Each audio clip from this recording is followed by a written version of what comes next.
ನಮಸ್ಕಾರ, ಶುಭ ಸಂಜೆ ಪ್ರೀತಿಯ ವೀಕ್ಷಕರೆಲ್ಲರಿಗೂ ಸಂಕಲ್ಪ ಸುದ್ದಿ ಕಾರ್ಯಕ್ರಮಕ್ಕೆ ಆತ್ಮೀಯ ಸ್ವಾಗತ ಹೇಳ್ತಾ ಇರೋದು ನಾನು ಅನುಷಾ. ಮೊದಲನೇ ಬಾರಿ ನಮ್ಮ ಕಾರ್ಯಕ್ರಮ ವೀಕ್ಷಿಸ್ತಿದ್ದೀರಾ ಅಂತಂದರೆ ಈಗಲೇ ಚಾನಲ್ನ ಸಬ್ಸ್ಕ್ರೈಬ್ ಮಾಡಿ, ನಮ್ಮ ವೀಡಿಯೋಸ್ನ ಲೈಕ್ ಮಾಡಿ.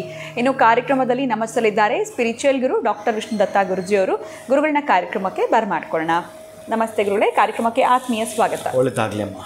ಗುರುಗಳೇ, ಈ ಸಾಕಷ್ಟು ಜನಕ್ಕೆ ಒಂದೊಂದ್ಸರಿ ಒಂದು ಲಕ್ಕಿ ಗಾಡ್ ಅಂತ ಇರುತ್ತೆ, ಅಥವಾ ಆ ದೇವರ ಆರಾಧನೆ ಮಾಡ್ತಿರ್ತೀವಿ, ನಮಗೇನೋ ಒಂದು ಸ್ವಲ್ಪ ಸಮಾಧಾನ ಅನ್ನೋಂಥದ್ದಿರುತ್ತೆ.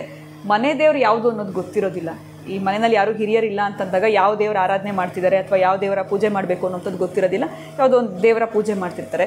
ಸೊ ನಾವು ನಮ್ಮ ಮನೆ ದೇವ್ರು ಗೊತ್ತಿಲ್ಲ ಅಂದಾಗ ತಿಳ್ಕೊಳ್ಳೋವಂಥ ರೀತಿ ಹೇಗೆ ತಿಳ್ಕೊಳ್ಬೋದು, ಅಥವಾ ತಿಳ್ಕೊಳ್ಳೋಕೆ ಸಾಧ್ಯನೇ ಇಲ್ವಾ? ಯಾರು ಹಿರಿಯರಿಲ್ಲ ಹೇಳೋದಕ್ಕೆ, ಅಥವಾ ಮನೆ ಕಡೆಯವ್ರು ಯಾರೂ ಇಲ್ಲ ಅಂದಾಗ ನಾವು ಹೆಂಗೆ ತಿಳ್ಕೊಳ್ಬೋದು? ಇದಕ್ಕೇನಾದರೂ ರಹಸ್ಯ ಇದೆಯಾ ಗುರುಗಳೇ, ಹೇಗೆ ತಿಳ್ಕೊಳ್ಳುವಂಥದ್ದು?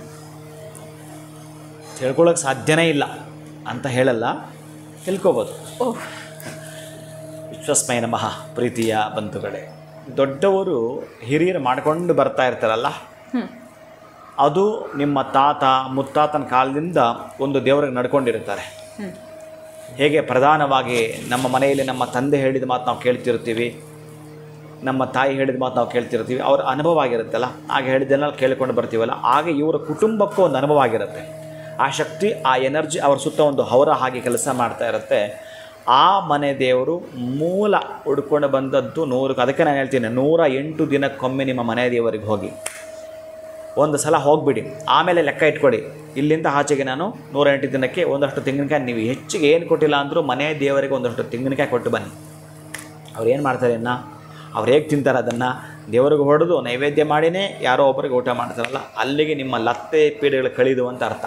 ಕೆಲವರು ಮನೆ ದೇವರು ಎಲ್ಲೋ ಇರ್ತಾರೆ, ಅದು ನಂಬಿಕೆ ಇರುತ್ತೋ ಇರೋಲ್ಲ ಗೊತ್ತಿಲ್ಲ, ಹೋಗೋದೇ ಇಲ್ಲ.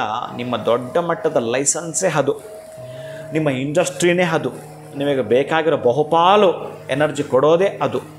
ನಿಮ್ಮ ವಿಂಡ್ ಟವರ್, ನಿಮ್ಮ ಜನ್ರೇಟರ್, ನಿಮ್ಮ ಒಂದು ಸೆಲ್ ಟವರ್ ಎಲ್ಲ ಅದೇ ಆಗಿರುತ್ತೆ. ಹಾಗಾಗಿ ಅದು ಇತ್ತು ಅಂತಂದರೆ ಇನ್ನೆಲ್ಲ. ಅದಕ್ಕಾಗಿ ಗೊತ್ತಿರ್ತಕ್ಕಂಥ ಮಟ್ಟಕ್ಕೆ ಗೊತ್ತಿಲ್ಲ ಗುರುಗಳು ನಾವೇನು ಮಾಡೋದು?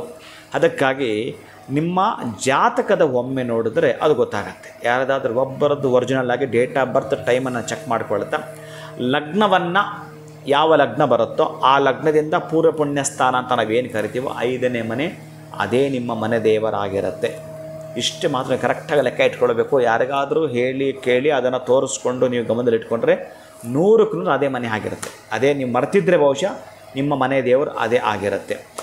ಈಗ ನಿಮ್ಮ ಲಗ್ನ ಯಾವುದಮ್ಮ? ನಿಮ್ಮ ಡೇಟ್ ಆಫ್ ಬರ್ತ್ ಪ್ರಕಾರ ನಿಮ್ಮ ಲಗ್ನ ಯಾವುದು? ಕುಂಭಲಗ್ನ. ಕುಂಭಲಗ್ನ. ಕುಂಭಲಗ್ನದಿಂದ ಕುಂಭ, ಮೀನ, ಮೇಷ, ವೃಷಭ, ಮಿಥುನ ಅಂತಂದರೆ ಬುಧ. ಈ ಬುಧನಿಗೆ ಸಂಬಂಧಪಟ್ಟಾಗಿರತಕ್ಕಂಥ ಅಧಿದೇವತೆ ಬಂದು ವಿಷ್ಣು. ಅಲ್ಲಿಗೆ ನಿಮ್ಮ ಮನೆ ದೇವರು ಶ್ರೀನಿವಾಸನೇ ಆಗಿರಬೇಕು.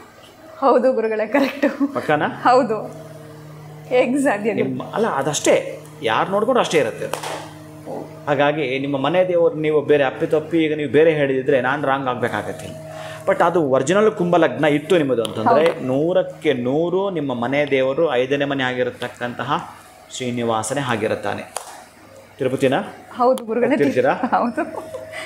ಹಾಗೆ ಅವರವರ ಜಾತಕಕ್ಕೆ 5ನೇ ಮನೆಯನ್ನು ಅಂತಹ ಪುಷ್ಕರಾಂಶವನ್ನು ತಿಳಿದುಕೊಳ್ಬೇಕಾದ್ರೆ ಮನೆ ದೇವರಿಗೆ ನಡ್ಕೊಳ್ಳುವಂಥದ್ದು, ಹೋಗಿ ಬರುವಂಥದ್ದು. ಅದಕ್ಕೆ ನಾನು ಹೇಳ್ತೀನಿ, ಯಾರೋ ಒಬ್ಬರ ರಾಜಕೀಯದವರಿಗೆ ನಾನು 20 ವರ್ಷಗಳಿಂದ ಹೇಳಿದ್ದು, ಎಷ್ಟು ಚೆನ್ನಾಗಿ ಆತ ಫಾಲೋ ಮಾಡ್ಕೊಂಡು ಬರ್ತಿದ್ದಾನೆ ಅಂತಂದರೆ 108 ದಿನಕ್ಕೆ ಒಮ್ಮೆ ಹೋಗಿ ಅಲ್ಲಿ ಒಂದು ಅದ್ಭುತವಾದ ಸೇವೆಯನ್ನು ಮಾಡಿ ಬರ್ತಾನೆ. ಒಂದು ವಿಶೇಷವಾಗಿ ಜರುಗಿ ಬರುತ್ತೆ. ಅದಕ್ಕೆ ಅವರವರ ಮನೆ ದೇವರು ತಿಳ್ಕೊಳ್ಬೇಕಂತಂದರೆ ಈ ರಹಸ್ಯವನ್ನು ನೀವು ಯಾರಿಗಾದರೂ ಹೇಳಿ ನೀವೇ ಕೂಡ ಚೆಕ್ ಮಾಡ್ಕೊಳ್ಬೋದು. ನಾನು ಮೊದಲು ಹೇಳಿರ್ತೀನಿ, ನಿಮಗೆ ಎಲ್ಲ ಹೇಳಿಬಿಟ್ಟಿರ್ತೇನೆ. ಆ ಹಿಂದೂ ಕ್ಯಾಲೆಂಡರ್ ಆ್ಯಪನ್ನು ಡೌನ್ಲೋಡ್ ಮಾಡ್ಕೊಳ್ಳಿ, ಅದರಲ್ಲಿ ಡೇಟು ಟೈಮ್ ಎಲ್ಲ ಚೆಕ್ ಮಾಡೋದ್ರಲ್ಲಿ ಹಾಕಿ. ಆಮೇಲೆ ಸ್ತೋತ್ರಮಾಲೆ ಆ್ಯಪ್, ಅದರಲ್ಲಂತೂ ಬ್ರಹ್ಮಾಂಡವೇ ಇದೆ. ಅದರಲ್ಲಿ ಪಾಪ ಯಾರು ಮಾಡಿದ್ರೆ ಏನೋ ಅವರಿಗೆ ಆ ಸ್ತೋತ್ರಮಾಲೆ ಆ್ಯಪ್ ಅವ್ರಿಗೆ ಇಲ್ಲಿಂದ ನಮಸ್ಕಾರ ಮಾಡುತ್ತೇನೆ. ಎಲ್ರಿಗೂ ಅನುಕೂಲ ಆಗುತ್ತೆ. ಅದು ಎಷ್ಟು ಬುಕ್ಸ್ ಬೇಕಾಗಿತ್ತು ಗೊತ್ತಾ? ಇಲ್ಲಿಂದಿದ್ದರೆ ಎಷ್ಟು ಬುಕ್ಸ್ ಬೇಕಾಗಿತ್ತು ಗೊತ್ತಾ? ಈಗ ನಾನೇನಾದರೂ ಲಕ್ಷ್ಮೀ ಕವಚ ಅಂತ ಹೇಳಿದಾಗ ಮೊನ್ನೆ ಕೊಟ್ಟಿದ್ದೇನೆ ಅದನ್ನು. ಆ ಶುಕ ಮಹರ್ಷಿಗೆ ಬ್ರಹ್ಮದೇವ ಕೊಟ್ಟಿದ್ದದು. ಅದನ್ನು ಬುಕ್ ನೀವು ಹುಡ್ಕೊಂಡು ಹೋದರೆ ಯಾವುದೋ ಬುಕ್ ಹೌಸ್ಗೆ ಹೋಗ್ಬೇಕು, ಅದು ಇರುತ್ತೋ ಇರೋಲ್ಲ ಗೊತ್ತಿಲ್ಲ. ಅವನು ಯಾರೋ ಮಹಾನ್ ಭಾವ ನಿಮ್ಗೆ ಆ ಸ್ತೋತ್ರಮಾಲೆ ಆ್ಯಪ್ ಕೊಟ್ಟಿದ್ದಾನಲ್ಲ, ಎಲ್ಲ ಲ್ಯಾಂಗ್ವೇಜಲ್ಲೇ ಇದೆ. ಅದಕ್ಕೆ ನೀವು ಶರಣಾಗಿ ಬಹುಶಃ ನಿಮ್ಮ ಸಂಪೂರ್ಣವಾಗಿರತಕ್ಕಂತಹ ಅಷ್ಟೇ ಬ್ರಹ್ಮಾಂಡಗಳಿಗೆ ಎಲ್ಲವೂ ಕೂಡ ನೀವು ತಿಳಿದುಕೊಳ್ಳಬಹುದು. ಇನ್ನು ನಿಮ್ಮ ಮನೆ ದೇವರನ್ನಂತ ತಿಳಿದುಕೊಳ್ಳಲಿಕ್ಕೆ ನಿಮ್ಮ ಜಾತಕದ 5ನೇ ಮನೆ ಆಗಿರುತ್ತೆ. ಖಂಡಿತ ಗುರುಗಳೇ, ಇದೊಂಥರ ನಂಗೆ ಶಾಕ್ ಆಗ್ತಾ ಇದೆ. ನಾನು ಜಸ್ಟ್ ಲಗ್ನ ಹೇಳಿದ್ದಕ್ಕೆ ಅಷ್ಟು ಎಕ್ಸಾಕ್ಟಾಗಿ ಹೇಗೆ ಹೇಳಿದ್ರಿ, ಯಾಕಂದರೆ ಈ ಮುಂಚೆ ನಾವು ಯಾವತ್ತೂ ಈ ವಿಚಾರವನ್ನು ಡಿಸ್ಕಸ್ಸೇ ಮಾಡಿಲ್ಲ ಅಂತ ಹೇಳ್ಬೋದು. ಬಟ್ ಮನೆ ದೇವ್ರಿಗೆ ಗೊತ್ತಿಲ್ಲ ಅಂತಂದರೆ ತಿಳ್ಕೊಳ್ಳೋಕೆ ಸಾಧ್ಯ ಇಲ್ಲ ಅಂದ್ಬಿಟ್ರಿ ಪ್ರಾರಂಭದಲ್ಲಿ. ನನಗೊಂಥರ ಶಾಕ್ ಆಯಿತು. ಬಟ್ ಖಂಡಿತ ಸಾಧ್ಯ ಇದೆ ತಿಳ್ಕೊಳ್ಳೋವಂಥದ್ದು, ನಮ್ಮ ಜಾತಕದಲ್ಲೇ ಅದು ನಾವು ತಿಳ್ಕೊಳ್ಬೋದು ಅಂತ ಬಹಳ ಅದ್ಭುತವಾಗಿ ತಿಳಿಸ್ಕೊಟ್ರಿ. ತುಂಬ ಹೃದಯದ ಧನ್ಯವಾದಗಳು ತಮಗೆ. ನಮಸ್ಕಾರ. ಹರೇ ಶ್ರೀನಿವಾಸ. ಸೊ ಮನೆಯಲ್ಲಿ ನಮಗೆ ಹಿರಿಯರು ತಿಳಿಸಿಲ್ಲ ನಮ್ಮ ಮನೆಯ ದೇವರು ಯಾವುದು, ಆದರೆ ನಿಮ್ಮ ಜಾತಕ ನಿಮ್ಮ ಹತ್ರ ಇದೆ ಅಂತಂದರೆ ನಿಮ್ಮ ಲಗ್ನದಿಂದ 5ನೇ ಭಾವ ಯಾವುದು, ಇದರ ಪ್ರಕಾರವಾಗಿ ನಾವು ಅದನ್ನು ತಿಳ್ಕೊಳ್ಬಹುದು, ಅದರ ದೇವರ ಒಂದು ಆರಾಧನೆ ಕೂಡ ಮಾಡಬಹುದು ಅನ್ನೋದ್ರ ಬಗ್ಗೆ ಗುರುಗಳು ತಿಳಿಸ್ಕೊಟ್ಟಿದ್ದಾರೆ. ನಮಸ್ಕಾರ.